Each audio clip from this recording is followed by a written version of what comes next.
Good morning, class! Today we're going to talk about the different types of communities in California. But first, I want you to look at these two pictures, and we're going to see if they are similar or different. Are you ready?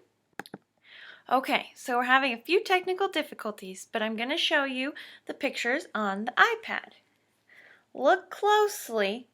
This is a picture of Sacramento.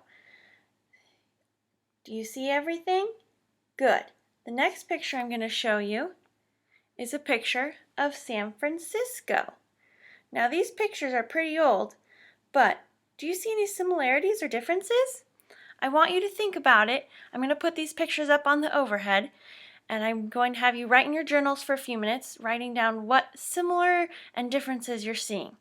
Also, I want you to remember back to our unit about different drawings and photographs.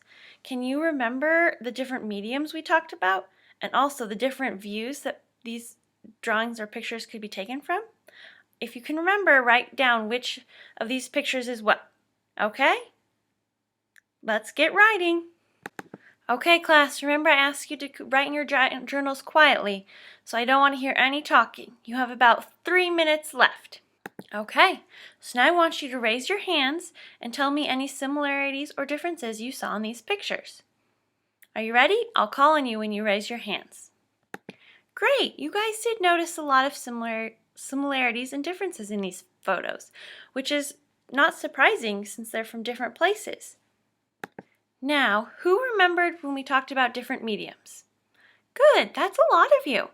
So, can anyone tell me, if in regards to the picture of Sacramento, what kind of medium was used here? Alex? You can answer. Yes, you're right. It is a drawing. However, it is a little bit more specific. Does any remember any of the types of drawings we went over? Amy? You're right. It's a lithograph. Now, does any remember what exactly a lithograph is?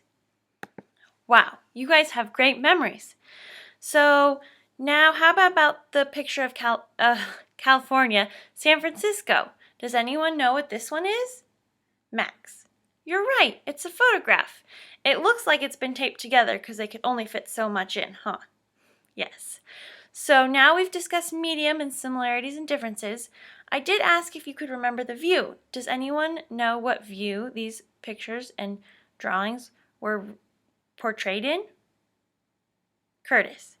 Yes, you're right. Bird's eye view. Now I wonder why they call it bird's eye view. Does anyone have any ideas? Mark. Yes, you're right. It's because the picture or drawing is portrayed in a way that a bird would see it. Very good. You guys did really well. Man, you guys are smart and have some really good memories. Now, why do you guys think that these pictures have so many similarities? Does anyone have any idea? Molly? That's a very good idea. Does anyone have anything to add to that? Kristen? Yes, you're right. I think they are so similar because they're both cities and towns, and they're both set from a certain age and time. Now, can anyone think of a different word for city or town? Christina. Yeah, that's a good one. Anyone else? Good, good. Those are all really great words, and they all describe cities and towns. But the specific word I was looking for was urban. Has anyone heard of that word before? Please just raise your hands, guys. Yes, most of you have heard of the word urban. So if you know what urban means, does anyone know the opposite of urban? Yes, you guys are right. The opposite of urban is rural. Now, if we know what urban and rural mean, what kind of town do you think we live in? Please remember to raise your hands, guys. I can't listen to you all at once. Cynthia. Yes.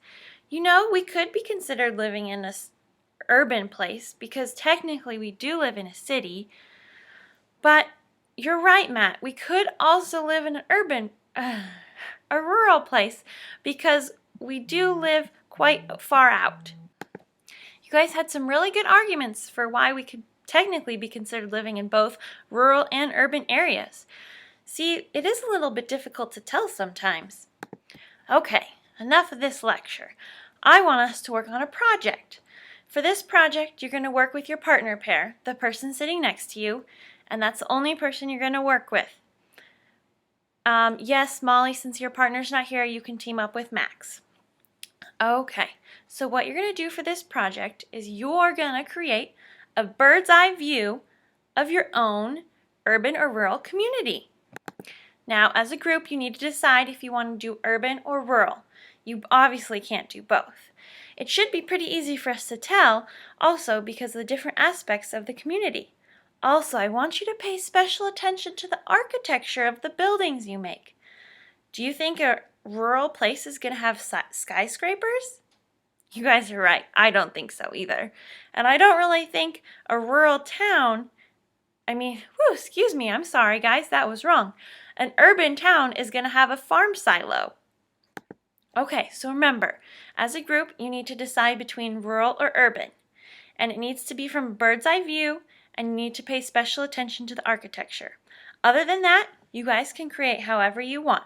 There are lots of art materials in the back. I have paint, crayons, colored paper, scissors, rulers, poster boards. It's up to you. You can also use the computer and printer for some extra resources if you'd like. I'll be walking around while you're working to make sure you're on task and to answer any questions if you need.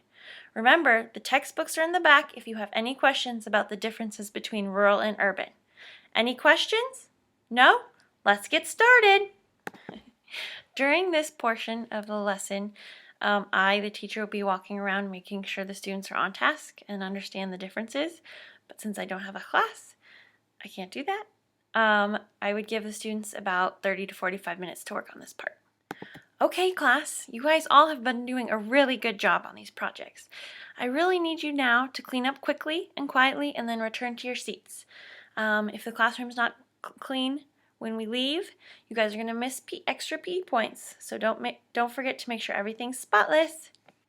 Okay, so now that we've all had a chance to work on this project, I'm going to ask a few of your groups to share. Now, I'd really like if we could all share, but unfortunately, we don't have enough time for that. But a few groups are going to be all share, and after they share and show us some of the different aspects of their community, we're going to critique them. I want you to be looking for architecture, making sure it's from a bird's eye view, and anything else you think. Now remember, while we're doing the critiques of our peers, we have to be respectful. If anyone can't do this, they're going to have to leave the classroom. Would anyone like to volunteer to share their project? If not, I'm going to just pick names from my cup of name sticks. Thank you, Alex and Mary, for volunteering to share. Are you ready? Come up to the front of the class, and we're going to all pay attention quietly and attentively. Wow, guys, that's a really good community you've drawn. Now, does anyone have anything they'd like to share about what they thought or some different aspects they noticed about this particular community? Please raise your hands. You guys were right. They did include some really good architecture that would be in a urban community. Skyscrapers, lots of cars, stuff like that. Anyone else have anything to add? Great job, guys, and good job being very respectful. I appreciate it. Now, would anyone else like to volunteer to do their presentation?